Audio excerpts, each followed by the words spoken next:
Greetings. Welcome to the Pure Cycle Corporation second quarter 2021 earnings call.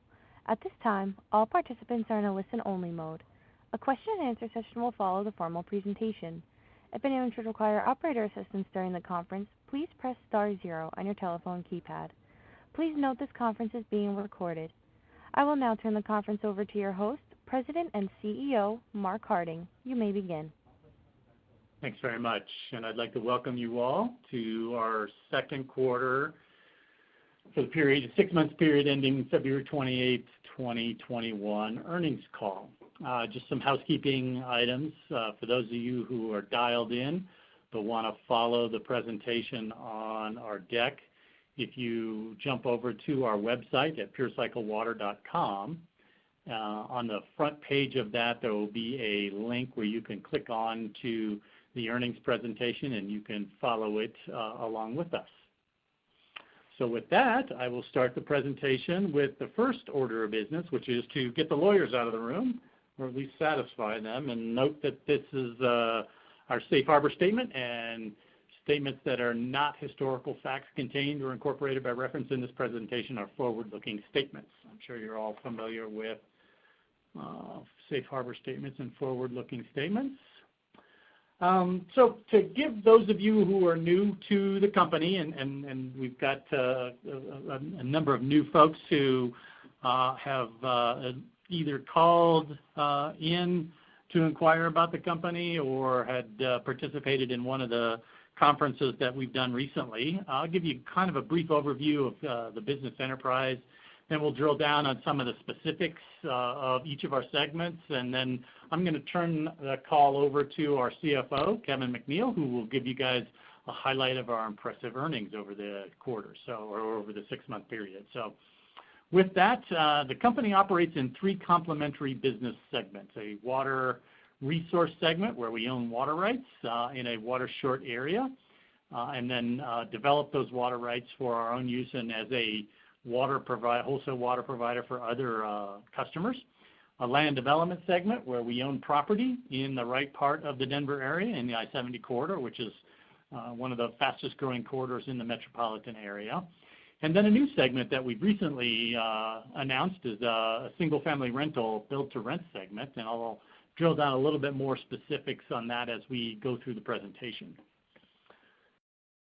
Highlighting our water segment, we are sort of what we define as cradle to grave, where we have a large water portfolio in the water short area in a part of the country where you can actually own water as a property asset. So we own about 29,000 acre-feet of water rights, and that enables us to provide service to an estimated 60,000 connections. And we define our connections as sort of the equivalent of a residential connection. And then we also develop the wells, the diversion structures off of the surface water streams that treat it, that distribute it out to the customers. We collect that back once the customer has used it. We process that through a water reclamation facility, and then we reuse that water supply either through irrigation customers where we sell that water to irrigation clients, or we sell that water to oil and gas customers for industrial use. So we use and reuse that water supply. We get paid 2 fee instruments for that. We get paid a one-time connection fee, a very substantial fee for our connection charges. We get about $27.7 for the water side and about $4,800 for the sewer side. So rounded numbers around $32,000 for our connection fees. And if you do the math on the capacity of the portfolio, that's about $2 billion in revenue. And then there's about a 50% margin in that business because we are going to build the brick and mortar, all of the infrastructure that does deliver that to all of our customers. And then we get monthly water and sewer bills. So we collect about $1,500 per connection per year combined water and sewer revenues. And doing the math again on our estimated capacity of 60,000 connections that build out, that generates about $90 million year over year revenue. And that's about another 50% margin business when you're working through operating and maintaining the system. I do want to highlight this is kind of our keystone asset, our new wastewater reclamation facility. And what this does is it's a 100% reuse facility. It takes 100% of the wastewater that comes into that facility, treats it back to a standard that we can reuse that for outdoor irrigation. And Colorado has some very specific regulations that govern the reuse of that water supply for parks and open space irrigation. So we do that. We have dual distribution system within the Sky Ranch community that allows us to deliver that directly to our parks and open space, as well as bring that back to our storage facility for use for our industrial oil and gas customers. This is a little bit about our customer connections and an idea of where they are, where they're coming from, and sort of their projected growth rate. And so we've got a growing customer base, although if you look at our capacity at 60,000, we're at a very, very small number. We're just beginning in terms of our customer growth, but we are growing quite rapidly year over year on our connections, both due to what we're doing at Sky Ranch as well as our other service areas in Elbert County, which is a project that we acquired the service to a couple of years back, that we provide both residential and commercial connections down into Elbert County on that. So if you take a look at this as kind of a projection build out of just the 5,000 connections for Sky Ranch, and we're kind of projecting that over the next, say, 8 or 9 years. Moving on, kind of a graphic that illustrates the growth in our investments in our water utility assets. So we continue to add to our portfolio of assets that deliver that service, both in terms of the infrastructure on the diversion and all elements of that, storage, distribution systems, those sorts of things. So this will continue to grow. This will be that 50% capacity that we use to invest those tap fees into the brick and mortar of the utility segment business. So I want to spill over into the second segment, our land development segment, which really incorporates us as a master plan developer in the Denver metropolitan area. We acquired about 1,000 acres of property a number of years ago. We acquired that at the right time. You always want to buy right, but acquiring raw land in the middle and the depths of the Great Recession certainly took a lot of courage, and we're grateful to our shareholders and our board for the confidence they place in us for making those investments, but it was a good buy. And in total, the project can accommodate up to 3,400 residential units and a couple million square feet of commercial development. And when you equate out that commercial development in terms of SFEs, we're projecting that to be in that 1,600 single-family equivalents on the utility side. And so that metric will come into play a little bit later as I detail what the build-out capacity of Sky Ranch is. But we believe that build-out capacity is around 5,000 single-family connections. And we equate that both not only in terms of the utility segment, but also on the real estate, what we look to realize in terms of the revenue potential on the real estate. Highlighting a little bit of our successes on this, we started our first phase, which is about 509 single-family lots, and we did that about 18 months ago, almost 2 years ago. We've got just shy of 300 residents out there now, a little over 100 homes under construction, and so that has exceeded the expectations of both our builders as well as our models. And it's mostly been because of the product. We have an entry-level product out here. It is, I think, the most affordable master plan community in the Denver metropolitan area. And if it's not the most affordable, it's among the most affordable master plan communities in the metropolitan area.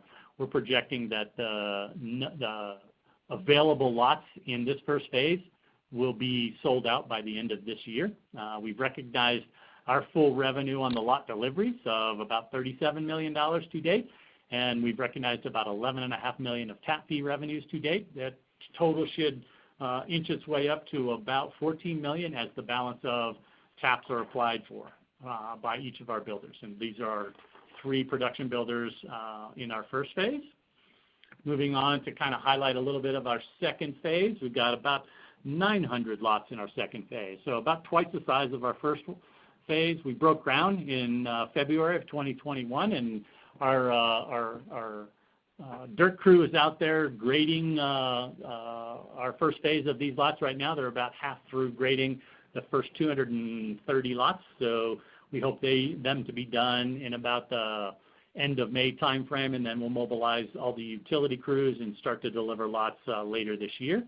If you take a look at our lot revenue for phase 2, we did have a substantial increase from our pricing in the first phase, mostly just because we were looking to break into the market in our first phase, and we're getting into a little bit more price metrics here where we had about a 30% increase in our overall lot costs, and so we're estimating lot revenues about $72.6 million. This phase has a number of different product lines. Our first phase was pretty homogeneous. We had single-family detached lots, which were anywhere from 4,800 square feet to 5,200 square feet. They were either 45 or 50-foot lot frontage.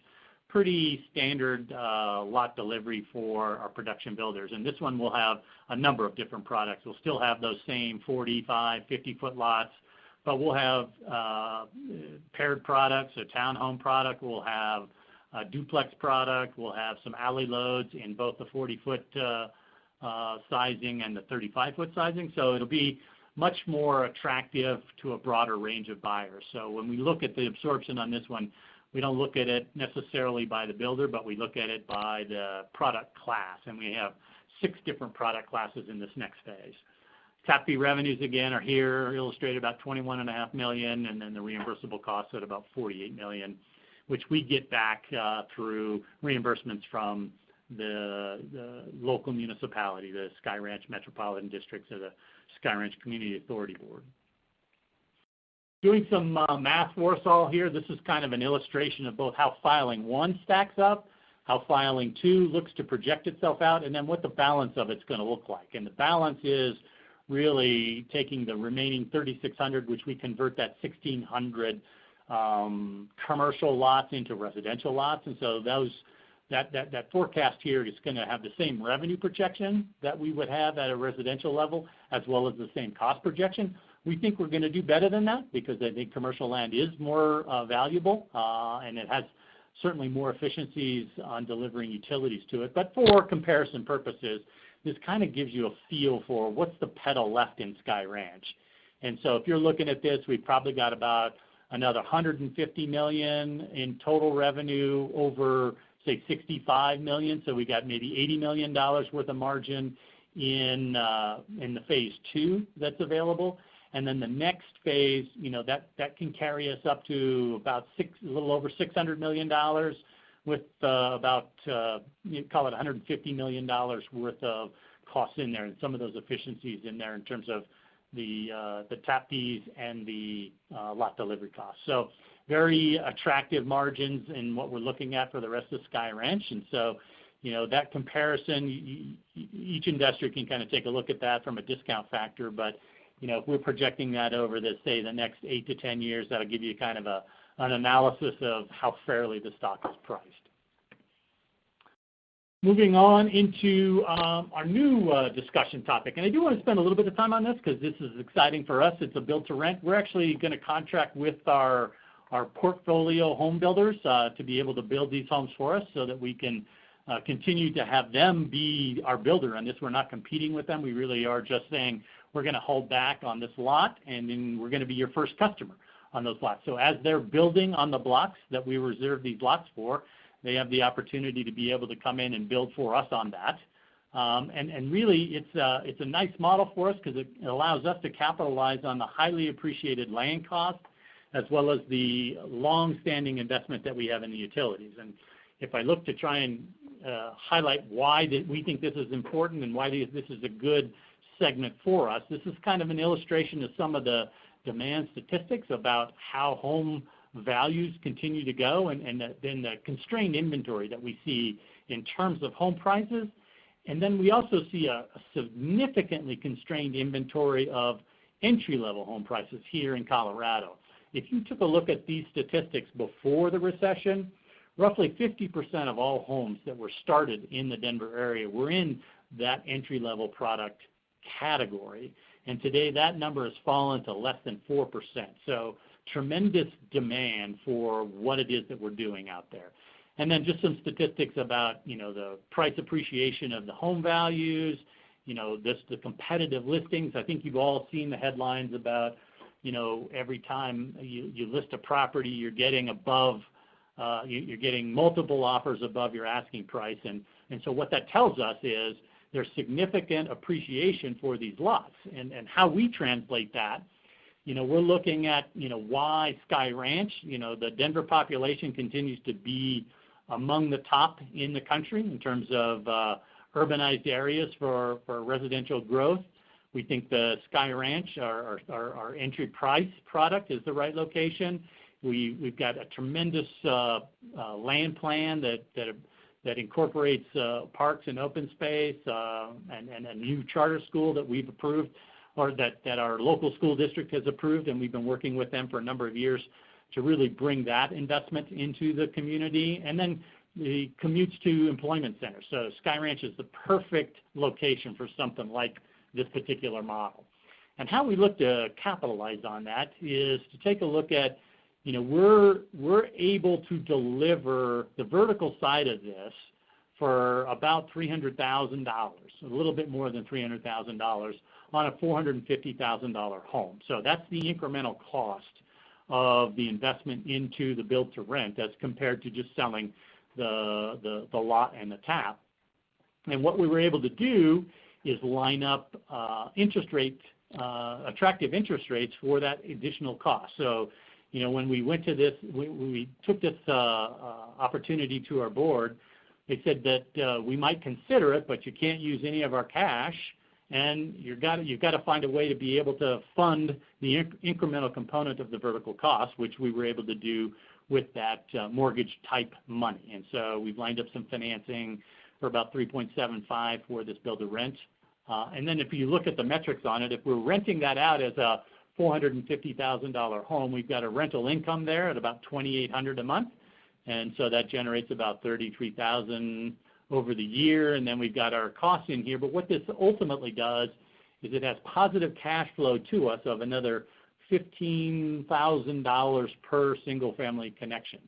And when you add that to the $1,500 single family connection on our utility model, this becomes very accretive to the income statement. So the advantage on this build to rent, if you take a look at the next slide, it allows us to be able to grow both the balance sheet and the income statement. So the positive accretive cash flows that are going to be recurring cash flows to the income statement of $15,000 per connection, and then also taking a $450,000 market value and seeing that continue to appreciate. And so if you show just some modest appreciations on those home values, you've got a great asset appreciation. And so we're gonna kind of add this to the portfolio with our second filing here, and we've got about 100 lots reserved for that.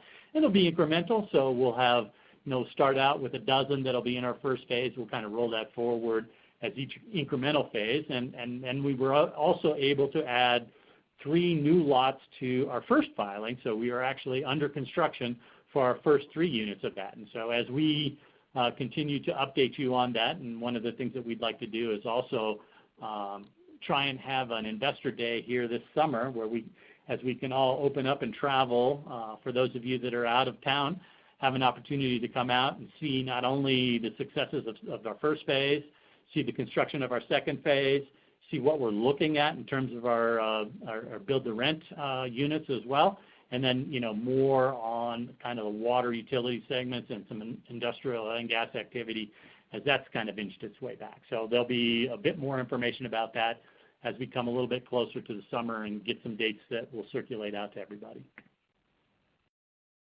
So with that as a lead-in, I do want to highlight the fact that there still is an attractive oil and gas opportunity for us to sell water to oil and gas operators. There's been a significant investment into this field that's been de-risked, so they do have a very strong understanding of the production efficiencies of this field, and there's thousands of wells that are looked to be drilled in here. And we continue to see an increase in the amount of water usage per well. So our current operator is using about $250,000 worth of water for each well that they have in this capacity. And really what they look to do is try and stay ahead of the growth of the metropolitan area. So they're going to be working their way from sort of the west side of this map over to the east so that they can maintain the spacing that the setback requirements the state of Colorado has. And Colorado has had a fairly dysfunctional relationship with oil and gas, but I think they've come into a fairly workable framework for operators to be able to get what they need to get done and be a safe distance and setback requirements for residential communities that where they're encroaching into the residential community, there's an expectation that they'll be in a safe operating distance. And so, we find ourselves in a part of the formation that's attractive, but also where development hasn't quite come out to that yet. So I think there's a good relationship, and we find ourselves kind of in a better part of that field for operators. So we do have a rig that was relocated here this spring and is drilling additional wells. And so we will continue to deliver water for them, and you'll start to see that on our income statement as we go forward. Okay, so what I'm going to do is move over to the financial results here. And I'm going to turn the call over to Kevin McNeil.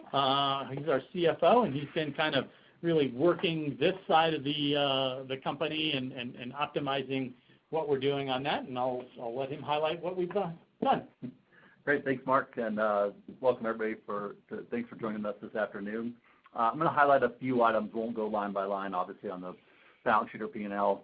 On the slide we're on, the current slide we're on, 23, the top three graphs really show you those three major items: revenue, gross margin, net income, and where we're at in the 6 months ended February 28th compared to the last couple of years, really to give you a gauge of how we're doing compared to where we were the last few years. The bigger item I want to highlight is the bottom section, and this is related to the reimbursables. As we've noted in prior calls, up until now, we've felt those reimbursables were contingent, the payment of them, and so they weren't recorded on our books anywhere. We were waiving and deferring some of the recognition of interest income and project management fee revenue. But this quarter, going into the current year, with the second development filing progressing, some mill levy changes, a growing and sustained tax base from the first filing, we did an analysis and determined that was actually collectible. And so now we believe under U.S. GAAP guidance, it's considered probable that we'll collect this. Based on that, we were able to recognize about $19 million of other income related to the reimbursables, along with $1.5 million of project management fees and $1.4 million of interest income, which really lines this up with what's really occurring and gets us back in track and gets our gross margins more in line with what was expected, what is truly going on in the first phase. Progressing to the next slide, I'll just highlight a couple of items on the balance sheet. With cash, we're maintaining a pretty good cash balance. We'll obviously you'll see that start coming down the next quarter as we continue with development of the second filing, but then we'll start getting some milestone payments. The next slide is the income statement, which this will obviously show up in our 10-Q, which will be filed tomorrow morning. Highlight just a couple of items. You can see for the 6 months ended 6/30 this year versus February 20th this year versus last year, our metered water usage up about 100,000, which is really predominantly due to the Sky Ranch growth. There's about 300 homes built out there, as Mark pointed out earlier. There's some additional fracking revenue from oil and gas operations, and then the one that's the big decline is obviously the lot fee revenue, which that's come down because filing 1 is substantially complete. All those lots are sold. Filing 2 is getting going. We expect those revenues to start being recognized later during this year as permits or as plats and let utilities and everything get installed. So that was really it. Obviously, as we get to the end, there's some questions and answers, and obviously if you have other questions, you can feel free to reach out to Mark or myself. And with that, I'll turn it back over to Mark. Great. So a couple of highlights there. One of the things about you can't be on an earnings call where somebody doesn't talk about what impacts the COVID has on your enterprise. And I would say, the one impact that it did have was kind of a delay in processing our approvals for our second phase. And it was just, it was unavoidable, sending in these very detailed, complex designs and engineering documents over to the county when they were trying first to figure out how they could get their people to work remotely, and then secondly, how to have the timelines for processing these applications work with public hearings and things like that. That really we would like to have these overlap a little bit better than it did. We were set up to do that by how we started all these, and it just didn't work out time that way, but we do feel optimistic that that will be better managed going forward. So if I were to say what the COVID impacts of the company have been, that would be the one that I would highlight. Staffing-wise, we've been able to maintain our staffing here in the office, through rotating occupancy levels, and we're building that back up. So most of our team does come into the office, and most of our team in the field has been consistently working in the field delivering water, wastewater services. So with that, let me go ahead and turn it back over to the moderator and see if we can add a little color to some questions that y'all might have. Thank you. At this time, we will be conducting a question and answer session. If you would like to ask a question, please press star 1 on your telephone keypad. A confirmation tone will indicate your line is in the question queue. You may press star 2 if you would like to remove your question from the queue. For participants using speaker equipment, it may be necessary to pick up your handset before pressing the star keys. Our first question is from Tucker Anderson with Above All Advisors. Please proceed with your question. Hi, Mark. Tucker, good to hear from you. A very informative presentation. You guys are getting really professional. I don't recognize you anymore. Few questions. Could you talk about any color on when and how you may proceed with the commercial development? Yeah, so what we have added some board strength here, and probably have one of the best guys who handles commercial opportunities for one of the local private developers here in town, who really would not be competing on anything that we're doing, and so his name's Jeff Sheets, and both he as well as Patrick Byrne, who was really spent most of his career at Pulte, have both come into our questions on this, is to say they've never had a situation where they didn't regret selling their commercial. They always wanted and could never convince their management teams to hold that commercial until the full value got there. Now, there's a delicate balance between, how do you hold for value and how you present value that you're holding for. And so right now, we've been in touch with a lot of the commercial users, whether that's going to be grocery anchors or your big box stores, to get on their map, such that we know that what their requirements are. But they're sort of saying, listen, we see you. This is a perfect place. We really like the interchange off the interstate, so all those things are great. And they're just really wanting a little bit more density on the rooftops out there. So I would probably put this at later stage of the second phase. And by later stage, maybe that's when we're, we've got 500 units plus the 900, maybe when we get more like 1,000 units up, which probably isn't that long, Tucker, given the absorption that we've seen. And if we take a look at that same absorption in the second phase that we saw in the first phase, we're looking at it at maybe 5 units per product type per month, so that might be 30 per month. That could be sometime next summer, summer of 2022, that we would start looking at that and start really getting into those lease opportunities. We want to be sort of delivering the full pad site. We don't want to have somebody take us out of the property and then do a pad site and then sell it to somebody. We want to get to the pad site for the actual end user. And so if I give you that analysis, that's how we think we can optimize both that value chain as well as the present value of the sale of those commercial properties. That's great color. The follow-up I would have to that is, as you develop more of the residential, does it make the remaining residential lots more attractive and perhaps your pricing better if you have, like, let's say, an operating grocery store and some basic amenities for the people who are residing at Sky Ranch? And is that also an additional consideration? It is. It is very much additional consideration. And actually, you're touching on one of the key points why we went to this build-to-rent, because everything that we're doing that we're otherwise going to do is going to continue to increase the value of those homes. And so, for example, getting a charter school operator on there, getting commercial out there, getting roadway improvements, getting a rec center, getting all of the parks and amenities up. Every time we do that, that increases not only the value of the lot, but the value of the home. If it increases the value of a $100,000 lot by 5%, that's great for us. But if it increases the value of a $450,000 home by 5%, that's almost 4.5 times greater for us. So that's why we like that. Yeah. The build to rent is very interesting. And if I could ask just a couple more questions, I don't want to take up all your time. Is your build to rent financing specific mortgage financing for that project, or is it financing that has recourse to your general balance sheet? It is directly related to the residential units, not against the balance sheet. Okay. And the only other question I had is what's happening to affordability both in your Sky Ranch development in general and in the Denver area in particular, with the other pressure on builders with regard to costs and things like that. And I know for now it looks like mortgage rates are quiescent, so I'm not including mortgage rates, but just in terms of the general delivered product cost and how that's affecting affordability there. It is the concern in any market, and a key concern in our market as well.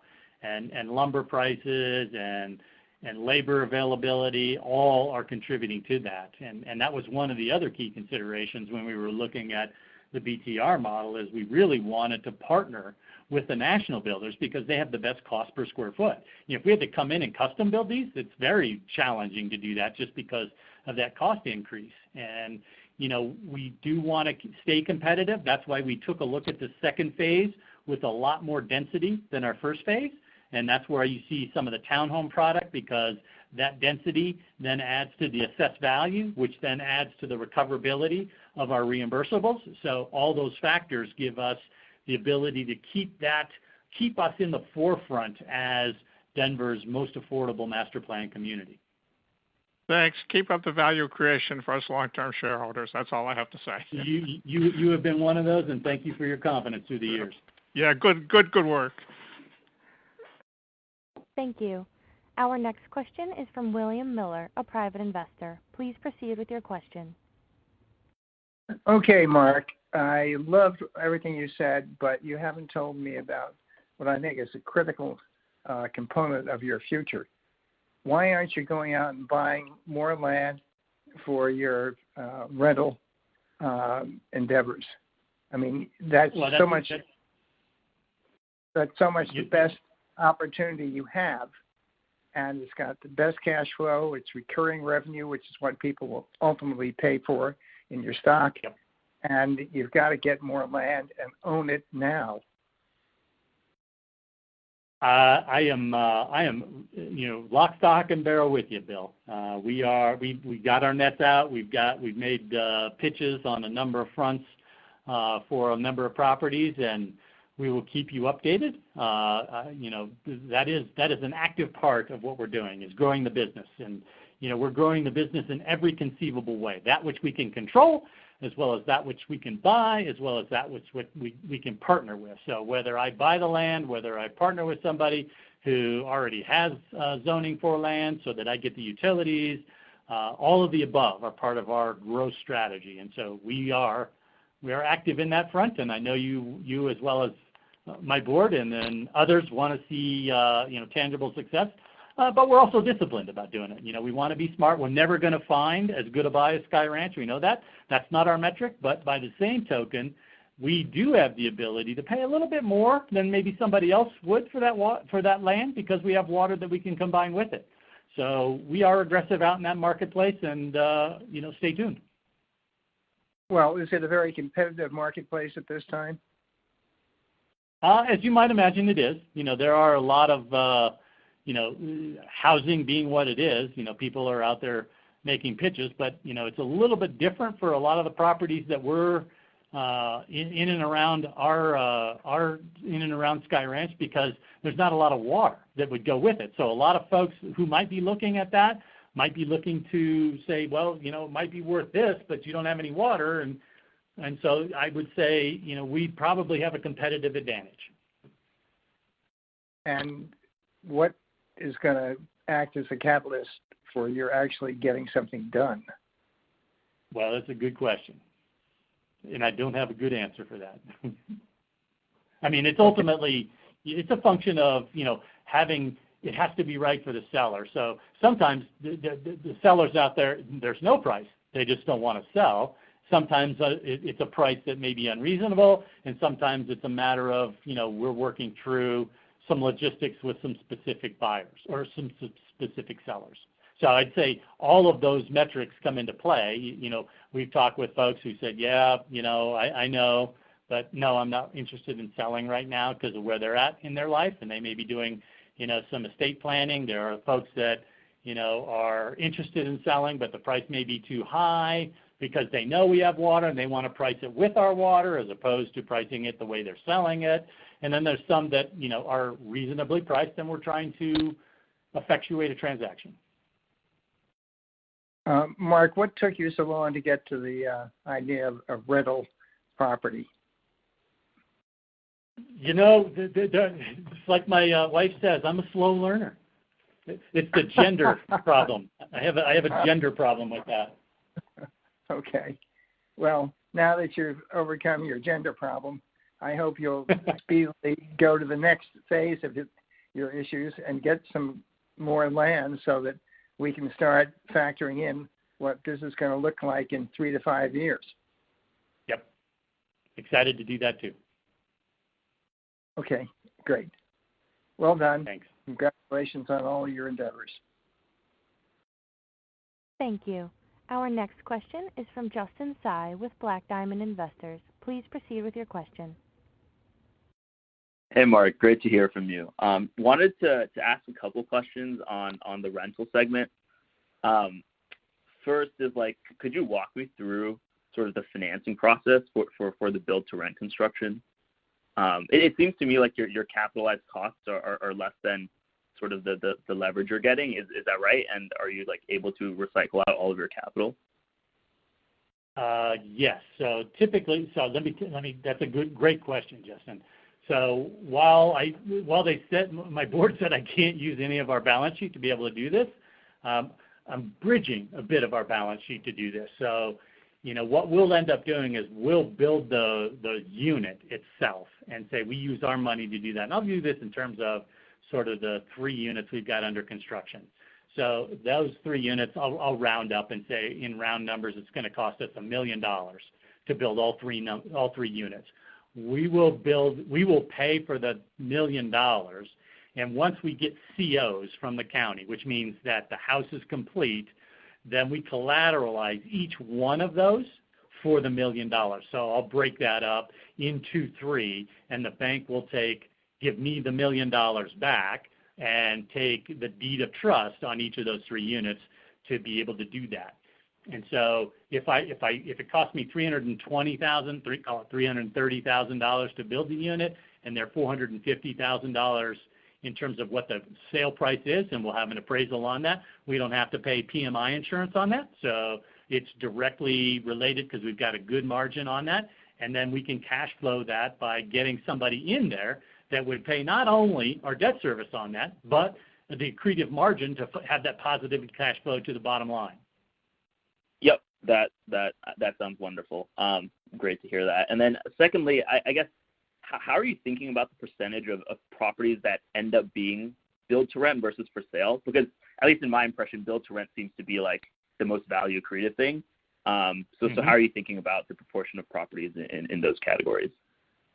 Great question. And so that's another one that the board sort of has a strong show me mentality on it, is to say, okay, I'm going to give you, 100 units and see how you do with the 100 units. Can you get them built? Can you get them built with what you say you can get them built? Can you manage the rental and get the income attributable to the way this thing is forecast out? And if you take a look at 100 out of 1,400 homes, that's less than 10%. You're looking at about 7% of the overall units. If we look at the rest of the 2,000 residential units out there, if I take 10 to 15% in there, I think that's probably a balanced number where it leverages the community correctly. We may take a look at blocks of it In this next one, we're looking at 100 dispersed, in ones and twos around the community, but maybe we take 60 or so contiguous, and we want to vary the product so that we can have a common maintenance scheme through there and take a look at some efficiencies on that side as well. So we'll vary it up and kind of continue to build on that. But, if I were to say our tolerance level may be somewhere around maybe 300 to 400 units in this in Sky Ranch, and then as Mr. Miller was highlighting, go get some more land and do it. You seem to be generating some value here, so we will continue to look at other properties and continue sort of that 10 to maybe 15% of that to be in a build-to-rent capacity for us to keep. Got it. Sounds great. And in terms of property management, is that being done in-house, or are you finding some third-party property manager or third-party property manager? So for the time being, we think we're going to keep that in-house. And one of the reasons for doing that is, one of the reasons I would attribute a lot of our success on the development side is we've got a combination of doing utilities together with land development.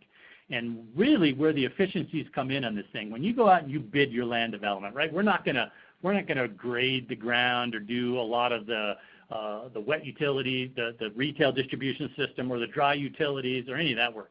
We bid that out to the market, and the market comes back very competitive when they first bid these things out. And you never can know everything when you're getting into land development. There's always surprises. So you always get these change orders. And the thing that we've done successfully is, we have guys that are capable of doing this work, right? They're very talented with the big iron, the loaders, the excavators, the equipment that needs to be able to install the facilities for our utility segment, and they can do the same thing on the other side. So when these change orders come up, rather than being, that high price dollar on the change order, we take care of that. And so having that team on site also gives us the ability that these guys can do everything. And so we can, if we've got a plumbing issue over at, so-and-so's house, they can be dispatched over there, and it really won't be a significant intrusion into our overall business model because we have them doing productive work all the time, as opposed to if you've got a management agency and you've got to get a guy dispatched to go out and commute, an hour each way, 30 minutes each way, you got a 15-minute on-site fix and another 30 minutes back. That kills you in terms of the management of that. So we like that because we're already on site. We already have the talent and the resources to do that. And so that's why we like maintaining it ourselves. We'll see. Maybe I'm wrong. Maybe it becomes too consuming. And then, we sort of say either we staff into that when you get 100 units, when you get 300 units, you certainly can easily staff in and have those dispatched directly on site. Between 0 and 300, I think we can manage that with the talent that we have. Got it. Sounds good. And just to be sure, the financing on the build to rent are these fixed rate or are these variable rate loans? They're fixed rate. Okay, fantastic. And then one last question for me. I guess when you think about the acquisitions in the pipeline and the deals you're looking at, is there any thought to put on leverage when you make these acquisitions and lower your cost of capital, or are you thinking to just pull straight from your cash balance? We'll see. Depends on the size. Got it. Okay, perfect. That's all the questions from me. Love the work you're doing. Thanks for talking with me. Thanks for your support. Thank you. Our final question is from Bill Musser with New Frontier Capital. Please proceed with your question. Hey, Mark. How you doing? Bill Musser, good to hear from you. Quick question on the Lowry Range. Where is the land board's head at with respect to the development of a portion of that property now that there's so much development in the area? And secondarily, is there any role for you guys in helping them move forward on something?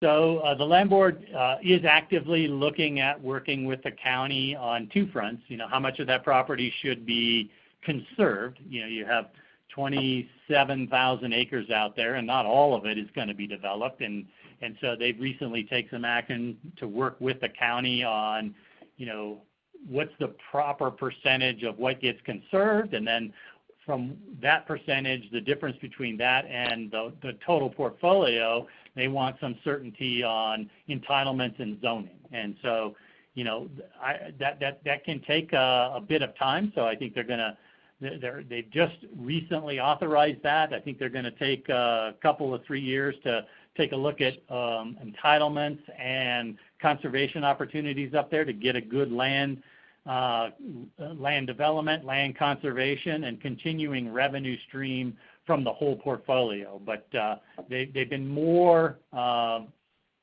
proactive on taking a look at that property than they have in the last, say, 10 years of that. So we're excited to see that. We'll continue to help and participate with them on that process.